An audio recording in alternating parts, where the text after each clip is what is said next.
Hi everyone, I am ज्योति और हम हाजिर हैं एक नई मजेदार कहानी के साथ। इस कहानी का टाइटल है B405 और इसे लिखा है शेखर ने। कुछ रोज पहले समस्तीपुर से गिरीश चंद्र बतौर कमिश्नर रिटायर हुए। उनकी आखिरी प्रेस कॉन्फ्रेंस में उनके जीवन की उपलब्धियों के बारे में पूछा गया तो उन्होंने हंस दिया। उसके पश्चात अपनी जिंदगी की सबसे बड़ी फेलियर का उन्होंने जिक्र किया। अपने 40 साल के करियर में एक ऐसा केस उनके जहन में हमेशा के लिए अटक कर रह गया था जिसे वो सुलझा तो चुके थे, लेकिन अभी भी अनसुलझी हुई किसी पजल की तरह सामने मानो पड़ी हुई थी। एक डबल मर्डर केस। मेरा एक दोस्त है जो पत्रकार है, उस रोज वहां मौजूद था और मेरी दिलचस्पी के बायस मैं भी उस केस की गुत्थी में उलझ गया। मैंने जैसे ही उनके प्रेस कॉन्फ्रेंस का वीडियो देखा, मुझे गिरीश सर से मिलकर बात करने का मन किया। पहले मुझे लगा कि वो इस केस के बारे में डिटेल्स नहीं देंगे, इसलिए मैंने स्थानीय पुलिस स्टेशन के केस लाइब्रेरी से वही पत्रकार दोस्त के माध्यम से कुछ जानकारी निकाली और इंटरनेट पर जितना भी मिल पाया उन सब के साथ पहुंच गया गिरीश सर के घर। जैसे ही मैंने अपनी की हुई छानबीन के बारे में जिक्र किया और अपना परिचय बतौर लेखक दिया तो वो बड़े उत्साह के साथ बात करने लगे। करीबन 3 घंटे तक हम लोग बात करते रहे और उस बातचीत का जो भी सारांश निकला उसे आप लोगों के सामने प्रस्तुत करने जा रहा हूँ। मेरी आज की कहानी का नाम है B405। मानव और रूपाली, ये कहानी इन दोनों की है। दोनों की बेरहमी से हत्या कर दी गई है और दोनों ही जीवित हैं। और ये पेचीदगी है इस कहानी की। समस्तीपुर के गंगा जमुना अपार्टमेंट के B405 से ये कहानी शुरू हुई थी, जहां मानव और रूपाली पहली बार मिले थे। मानव बतौर साहित्य शिक्षक कार्यरत थे और रूपाली जर्नलिस्ट थी। समस्तीपुर में रूपाली किसी रिसर्च के काम पर गई हुई थी। वही सरकारी स्कूल में मानव से मुलाकात हुई और फिर मानव के घर रूपाली का आना जाना लगा रहा। करीब 3 महीने तक रूपाली का रिसर्च चलता रहा।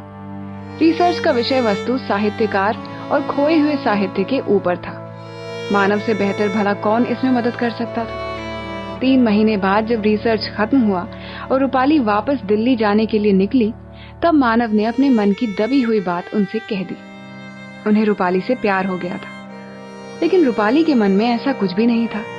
रूपाली ने साफ साफ कह दिया कि उनके जीवन में कोई और है और जल्द ही दोनों शादी के बंधनों में बंधने वाले हैं। वो मानव को सिर्फ और सिर्फ एक अच्छे दोस्त की तरह देखती थी और वहीं उसने साफ साफ ये कह दिया और फिर दिल्ली के लिए रवाना हो गई। रूपाली के जाने के बाद मानव की मानसिक हालत में काफी बदलाव देखने को मिला। वो प्यार में बहुत गहरा उतर चुका था, लेकिन एक तरफा उतर चुका था। कुछ रोज बाद वो रूपाली से मिलने दिल्ली चला गया, लेकिन व्यस्त बहुलता के कारण रूपाली से मुलाकात नहीं हो पाई। उसके बाद मानव कभी समस्तीपुर वापस नहीं आया। कुछ सालों बाद कमिश्नर गिरीश चंद्र के पास रूपाली का मर्डर केस आया। वहीं नदी किनारे लाश बरामद हुई। तब से गिरीश चंद्र पागल कुत्ते की तरह इस केस में लग गए। समस्तीपुर में यह ऐसा पहला निर्मम हत्याकांड था। जब कड़ी से कड़ी जुड़ते हुए मानव तक पहुंची तो पता चला कि वो सालों पहले B405 खाली कर चुका था। कोई अता पता नहीं था, मगर केस के दौरान कुछ ऐसी चौंका देने वाली खबर आई कि गिरीश चंद्र को मजबूरन केस क्लोज करना पड़ा। दिल्ली से रूपाली के पति आरव समस्तीपुर आए और साथ में रूपाली भी मौजूद थी। जो औरत की लाश बरामद हुई वो हूबहू रूपाली की तरह दिखती थी। फिर वो थी कौन? रूपाली की कोई जुड़वा बहन भी नहीं थी। पोस्टमार्टम 3 बार किया गया, तब भी कुछ समझ में नहीं आया। मगर एक शख्स गायब था और वो था मानव। क्योंकि लाश की पहचान नहीं हो पाई तो केस बंद हो गया। तब सोशल नेटवर्क का जमाना नहीं था, तो ये खबर समस्तीपुर के अंदर ही दफन हो गई। लेकिन गिरीश चंद्र के मन में अभी भी कई सवाल थे। धीरे धीरे वक्त बीतता गया और सब इस हादसे को भूलने लगे। लेकिन 1 साल बाद फिर से एक ऐसी खबर आई जिसका ताल्लुक सीधे सीधे इसी केस से था। रूपाली के पति आरव के जैसे दिखने वाली एक लाश बरामद हुई। पिछले 2 सालों में 2 लाश मिली थी, जहां दोनों के दोनों कहीं और जिंदा थे। साफ साफ पता चल रहा था कि प्लास्टिक सर्जरी का इस्तेमाल किया गया है। लेकिन ये दोनों लाशें थी किनकी? मानव का अभी तक कोई पता नहीं चला था। आखिर वो था कहां? ऐसा अचानक क्या हुआ कि वो हमेशा के लिए गायब हो गया? सवालों का ढेर था, मगर एक भी जवाब नहीं था। गिरीश चंद्र ने केस फिर से ओपन किया और दोनों केस को एक दूसरे के साथ जोड़कर अब तहकीकात करना शुरू किया।